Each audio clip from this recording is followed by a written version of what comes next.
Panji Gumilang resmi ditetapkan sebagai tersangka dugaan penistaan agama, ujaran kebencian, dan penyebaran berita bohong oleh Direktorat Tindak Pidana Umum atau Ditipidum, Bareskrim Polri pada Selasa 1 Agustus 2023. Kepala Biro Penerangan Masyarakat Divisi Humas Polri, Brigadir Jenderal Ahmad Ramadan mengatakan, pimpinan Pondok Pesantren Al-Zaitun itu juga telah ditahan sejak pukul 2 pagi Rabu dini hari, 2 Agustus 2023. Penahanan di rutan Bareskrim selama 20 hari sampai tanggal 21 Agustus 2023, kata Ramadan dalam konferensi pers Rabu 2 Agustus 2023. Dan berikut pertimbangan Bareskrim. Yang pertama, sudah 2 kali pemanggilan. Panji Gumilang sebenarnya telah dipanggil oleh Bareskrim pada pekan lalu. Kendati demikian, tim kuasa hukum meminta pengunduran waktu pemeriksaan.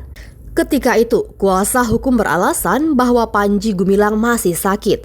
Polisi lalu melakukan panggilan kedua pada Selasa kemarin, 1 Agustus 2023. Pertimbangan yang kedua, pemeriksaan gelar perkara dan penetapan sebagai tersangka. Ditemani tim kuasa hukumnya, Panji tiba di Mabes Polri sekitar pukul 13.15. Panji kemudian menemui penyidik yang akan memeriksanya. Sekitar pukul 19.30, acara pemeriksaan Panji selesai. Meski demikian, Panji mengoreksi kurang lebih 5 kali jawaban dalam proses berita acara pemeriksaannya. Usai proses koreksi oleh Panji selesai, Bareskrim lalu melaksanakan gelar perkara yang dihadiri Propam, Irwasum, Ditkum, dan Wasidik. Setelah gelar perkara, kata Juhandani, semua peserta yang hadir menyatakan sepakat untuk menaikkan status Panji Gumilang menjadi tersangka.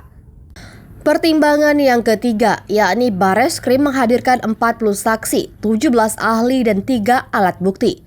Sebanyak 40 orang saksi dan 17 ahli dalam perkara dugaan tindak pidana penistaan agama, ujaran kebencian, dan penyebaran berita bohong yang dilakukan oleh Panji Gumilang telah diperiksa oleh Bareskrim. Selain pemeriksaan saksi dan ahli, penyidik juga telah mengumpulkan berbagai alat bukti untuk melengkapi dugaan unsur pidana yang dilakukan oleh Panji Gumilang. Ada 3 alat bukti dengan tambahan 1 surat. Yang keempat, pasal yang menjerat Panji Gumilang. Atas dugaan tindak pidana yang dilakukannya, Panji dijerat 3 pasal, yakni pasal 14 ayat 1 Undang-Undang Nomor 1 Tahun 1946 tentang Peraturan Hukum Pidana Ancaman Hukuman 10 tahun. Pasal 45A ayat 2 junto pasal 28 ayat 2 Undang-Undang Nomor 19 tahun 2016 tentang ITE ancaman 6 tahun dan pasal 156A KUHP ancaman 5 tahun. Yang kelima, kasus lain yang menjerat Panji. Selain itu, penyidik Bareskrim saat ini juga tengah melakukan penyelidikan dalam sejumlah kasus lainnya terhadap Panji. Di antaranya soal penyelewengan dana zakat, korupsi dana BOS yang diterima Pondok Pesantren Al-Zaitun hingga pencucian uang. Penyelidikan ini dilakukan Bareskrim setelah PPATK mengeluarkan laporan hasil analisa terhadap Panji Gumilang. Dalam laporannya, PPATK menyatakan bahwa Panji terdeteksi memiliki ratusan rekening atas namanya pribadi dan atas nama sejumlah orang lainnya. Total nilai transaksi dalam rekening itu disebut mencapai 15 triliun rupiah.